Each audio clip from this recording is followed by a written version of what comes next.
Baseball in the Boroughs, presented by Verizon. All right, both New York baseball teams were back in action following the All-Star break on Friday night. The Yankees, they were victorious over the Rays at the stadium, while the Mets, they fell to the Marlins in Miami. So let's talk about the Mets and the Yankees to start the second half of the season and more. We're going to do that with a host for WFAN, my friend Danielle McCartan, who joins me now. Danielle, what's going on?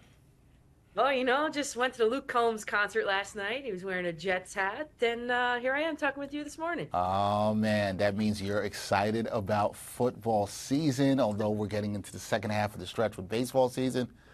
Good time in New York sports coming up. We got through the All-Star break, but let's talk about the Mets and Yankees before we get to Jets and Giants. Do that another day. We'll do that another day for sure. Danielle, the Yankees seem to lead off the second half of the season with a strong performance against the Rays, largely thanks to Anthony Volpe's key hits. What does this game say about Volpe's role and impact on this team moving forward? To me, it's more of a confidence builder for him. He was hitting leadoff. He started to struggle for an extended period of time, and now they dropped him, of course, in the lineup. What was he batting, like 6th or 7th last night?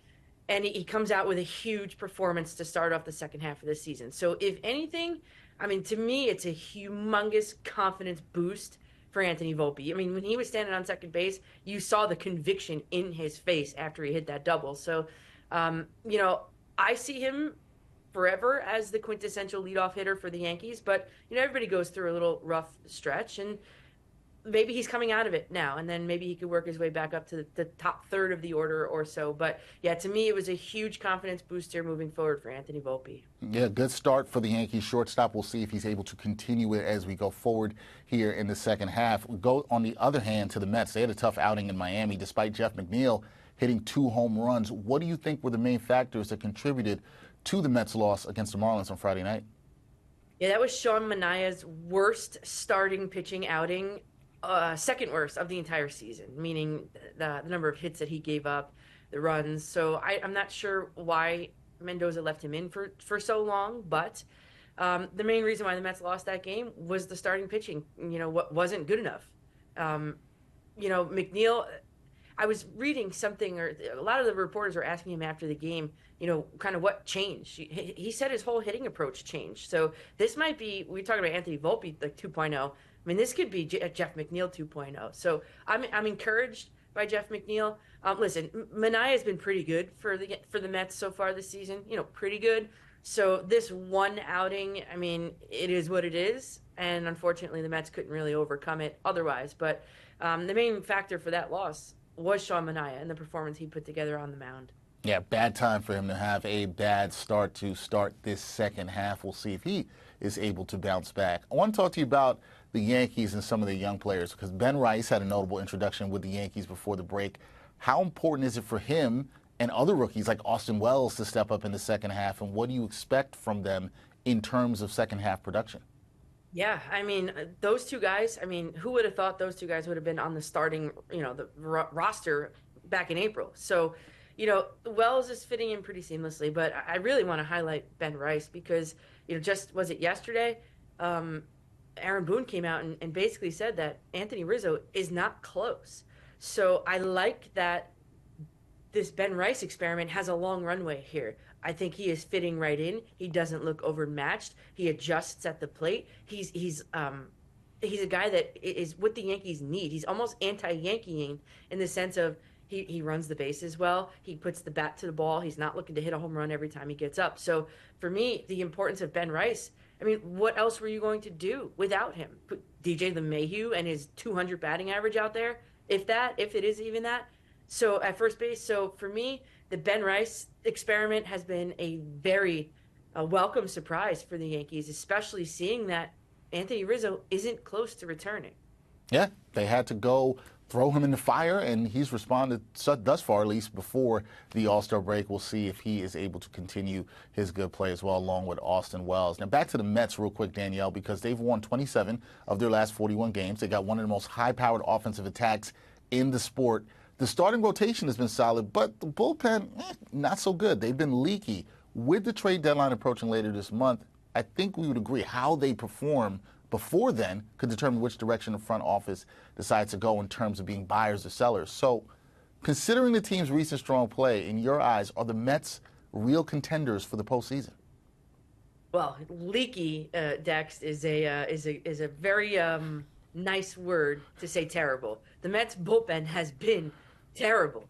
So if they could shore that up, which I'm sure that is the plan. I mean, they've already started to. On July 9th, they made a trade or whatever accusation. But um, if the Mets can fix their bullpen, then they're going to be in really good contention for the postseason. I'm not saying win the NL East. I don't think that's going to happen. But I mean, I maintain all along there is no way that this team was going to be a seller at the trade deadline. No way. You've got an owner with a huge ego. You got a first-time general manager coming in here in the first year for him here in New York. So there was no way the Mets were going to be sellers. And now there's no doubt in my mind they're going to be buyers. There was never a doubt. But as you know, this recent uptick in their play, they're going to be buyers. It's definite. It's case closed, definite. So it's almost not like, okay, where can they improve?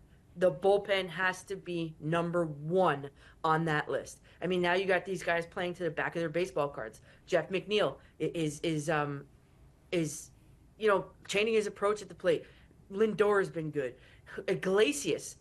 Brandon Nimmo, by the way, is a major snub for the MLB All-Star game. The guy should have been there, and I'll talk about that tonight on my show. But, I mean, this team is playing together as a team. And to me, I think that I was trying to ask Pete Alonso at the All-Star game what he thought the turning point of the season was. I mean, for me, it's got to be that players-only meeting led by J.D. Martinez. Yeah, and they've turned things around, and now at the point we're talking about them as contenders. And you're right. I was being a bit kind to the Mets bullpen, calling it leaky when it's. I was just being nice. I was trying to be nice. That's for you to be a little bit more mean there, Danielle. But yes, I do think they need to fix that if they're going to be really viewed as contenders, and they should be buyers at the deadline. We will see how all that plays out. Last thing for me, with round 2 of the Subway Series coming up next week, starting on Tuesday, how important is it for both teams to secure a win in their first series post the All-Star break to build momentum heading into this local rivalry? Yeah, I think I've always maintained this. I mean, you talk to the players, and yeah, there's a little bit more juice in those Subway Series games, but again, they're just regular games. I mean, in the standings, they're not in each other's leagues, so it's more of a fandom thing, this Subway Series and the rooting aspect of it. But the Mets are turning out to be a good team, and the Yankees, with a win over the Mets, they could solidify themselves as like, hey, we've got this. We're an okay team. We just beat a good team. And for the Mets, I mean, doing it in Yankee Stadium in front of like the Yankee home crowd, I mean, that's a huge confidence booster for them as well. So in terms of like actually like the rivalry part of it, I mean, I don't think the players feel it as much as the fans do, but it's important. I mean, every series from here on out is going to mean something.